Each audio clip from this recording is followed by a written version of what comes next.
யாருக்கிட்ட என்ன பொறுப்பு கொடுக்கணும்னு தெரியாமல் கொடுத்துட்டோம் அப்படின்னா என்ன நடக்கும்னு இந்த வீடியோ பார்த்து தெரிஞ்சுக்கோங்க. அதே மாதிரி என் சேனலை மறக்காமல் ஃபாலோ பண்ணிக்கோங்க. ஒரு ஊரில் ஒரு தோட்டக்காரர் இருக்காராம். அந்த தோட்டத்தில் நிறைய குரங்குகளும் இருக்கான். அந்த தோட்டக்காரரும் அந்த குரங்குகளும் ஒரு நண்பர்களாக இருக்காங்களாம். அந்த தோட்டக்காரர் என்னென்ன பண்ணுறாரோ அது எல்லாத்தையுமே அந்த குரங்குமே பண்ணுமா.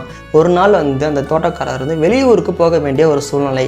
அப்போ அவர் யோசிக்கிறாரு, நம்ம குரங்குகள் எல்லாத்தையுமே கூப்பிட்டு தண்ணி விட சொல்லுவோம், நம்மளோட செடி கொடி மரங்கள் எல்லாத்துக்குமே யோசிக்கிறாரு.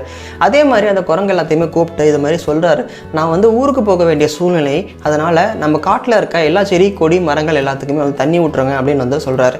உடனே அந்த குரங்கு கேட்டுச்சா, எந்த செடிக்கு எவ்வளோ தண்ணி விடுறதுன்னு கேட்டுச்சான். அதுக்கு தோட்டக்காரர் சொன்னாராம், எந்த செடியோட வேர் சின்னதாக இருக்கோ அதுக்கு தண்ணி கம்மியாக விடுங்க, எந்த செடியோட வேர் பெருசாக இருக்கோ அதுக்கு தண்ணி அதிகமாக விடுங்கன்னு சொன்னாராம். சொல்லிட்டு ஊருக்கு போயிட்டு திரும்பி பார்க்கும்போது எல்லா செடி கொடிகள் எல்லாமே புடுங்கி போட்டு காஞ்சி போய் கிடந்துதான். உடனே தோட்டக்காரர் அந்த குரங்கிட்ட கேட்டாராம், என்னப்பா எல்லா செடிகளுமே புடுங்கி போட்டு காஞ்சி கிடக்கு அப்படின்ற மாதிரி கேட்டாராம். அதுக்கு அந்த குரங்குகள் எல்லாமே சொன்னிச்சான், எந்த செடியோட வேர்கள் எவ்வளோ பிரச்சனை தெரியல, அதனால் எல்லா செடியோட வேர் எல்லாத்தையுமே பிடுங்கி பார்த்துட்டு அதுக்கப்புறம் தண்ணி விட்டோன்ற மாதிரி சொன்னாங்களாம்.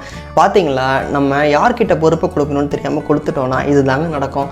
இந்த ஒரு வீடியோ உங்கள் ஃப்ரெண்ட்ஸ் எல்லாத்துக்குமே ஷேர் பண்ணிவிடுங்க. அதே மாதிரி இந்த வீடியோ பற்றி என்ன தாட்ஸ் என்னன்றது மறக்காமல் கமெண்ட் பண்ணிவிடுங்க.